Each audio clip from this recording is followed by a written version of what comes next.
Hi, I'm Anne-Marie with Speak Confident English, and welcome to your Confident English Wednesday lesson. If you don't already know, this is exactly where you want to be every Wednesday if your goal is to advance your English language skills and communicate with confidence.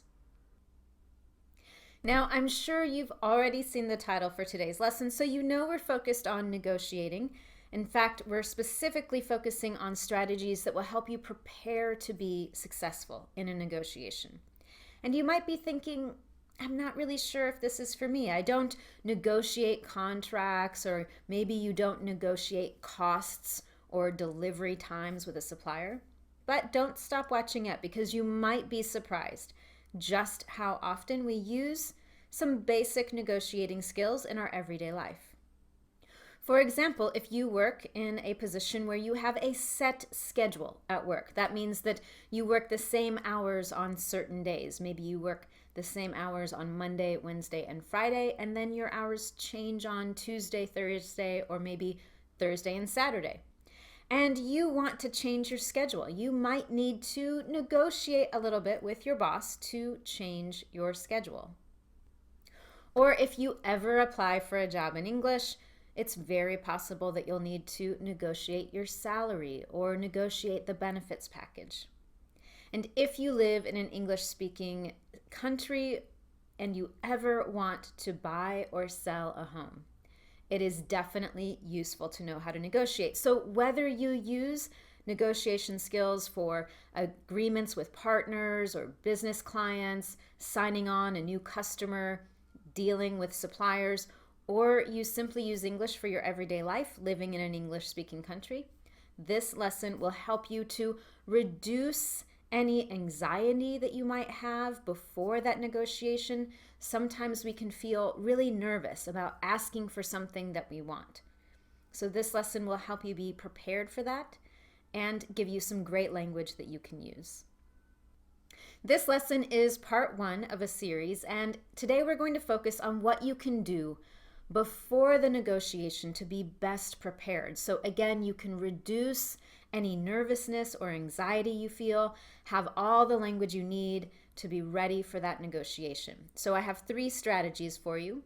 In future lessons, we'll also look at useful language that you can use during the process of a negotiation, and also the language that you need to close the deal, which means to finalize or finish that negotiation.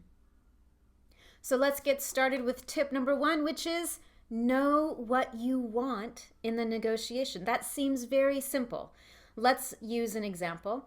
Imagine that you've been working for a company for years and you've done a great job. You have fantastic performance reviews and you believe that you deserve a raise, an increase in your salary. So you want to ask for a raise. That is a really tricky thing to ask for, and many of us feel very nervous asking for that raise. Using some of these questions will help you be prepared for asking that question, but also to be prepared for maybe some challenging questions that your boss or employer might ask you in that conversation. So here are a few questions that you can think about to help you prepare for that negotiation. Of course, as always in the online lesson, I have several more questions that you can use to help you as well. The first question, of course, is what do you want? Know exactly what it is that you want and be specific so that you can directly ask for whatever that is, whether it's an increase in your salary, changing your schedule, or the price of a home that you really want to buy. And then it's also important to ask yourself, are you willing to compromise? Are there alternatives? If you don't get exactly what you want, are there some alternatives that you can propose? And equally important, is there anything you are absolutely unwilling to accept? So perhaps your boss proposes something else to you. What is your absolute no? Sometimes that's important to know so that you're prepared to walk away, which means to say no to something. And finally, it's always important to know why. So if you're asking for a raise, why do you deserve the raise? Be prepared to point to specific reasons or examples. Or if you're looking to buy a house, why should the seller give you the house for the price that you want? And of course, finally, if you're negotiating a contract with a supplier, you want to be able to say why the supplier should agree to some of your terms. When you prepare beforehand and answer those questions, when you know what you want to say, you can prepare all the language that you want to use and be ready to express yourself. It will also help you to communicate more effectively, be very clear about what you want, and most importantly, it'll help you to be confident when you start that conversation. Tip number 2 definitely starts getting into some strategy because you want to know what the other party wants. Now, I just used the word party, and I don't mean a birthday party. In this context, party means the other person or group of people that are on the opposite side of the discussion or debate, argument, or negotiation. So you want to know what the other party might want. What is their end goal? What are they most interested in? What would be the final achievement for them? Are they willing to compromise, do you think? And what might they be willing to compromise on? And finally, you do want to know, is there anything that's off limits? Just like when you are trying to identify what it is that you really want, and you need to know, is there anything that you will walk away from, you will definitely say no to? Is there anything that might be off limits for the other party, for the other side? Is there anything that you definitely shouldn't propose? Again, knowing the answers to these questions will help you be prepared and make a better argument for whatever it is that you're asking for or the terms of an agreement that you might be arguing for. And our third strategy to help you prepare for a successful negotiation is think about how you can establish trust and build a relationship with the other person or group that you're negotiating with. When you do that, it will help you to better prepare the language that you're going to use and how you will ask for what you want. When there's trust, it also helps to make sure that it is a win-win solution in the end.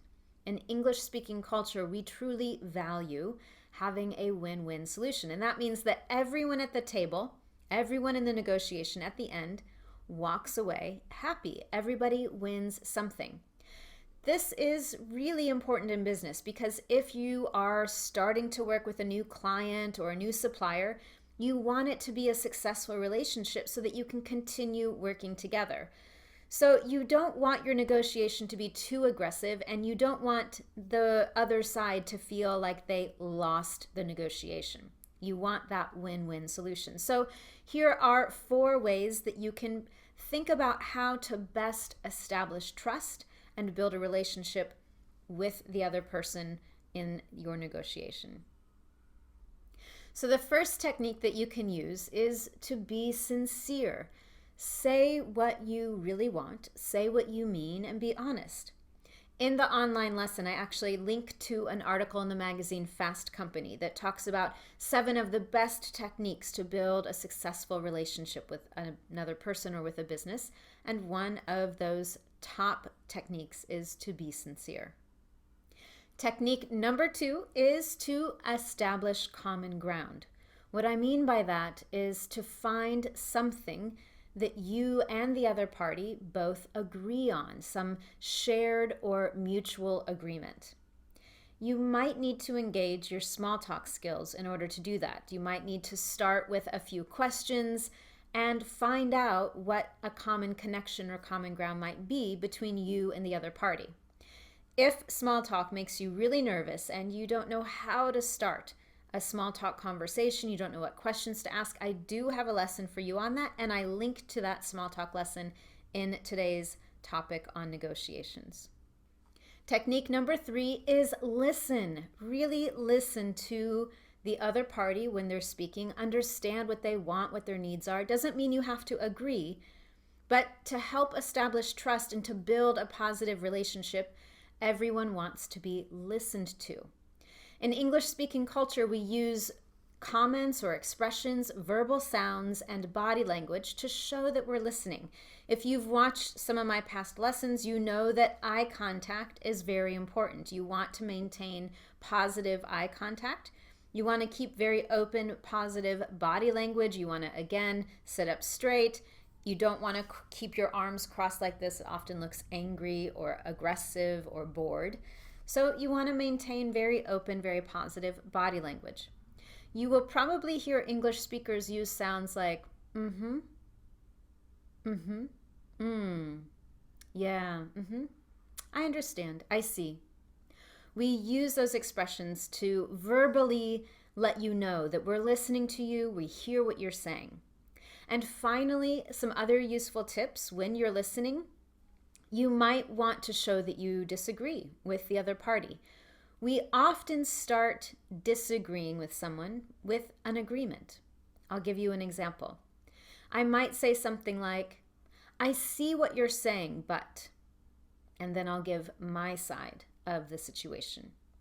Or, I understand what you're trying to say, however, and then again, I present my side.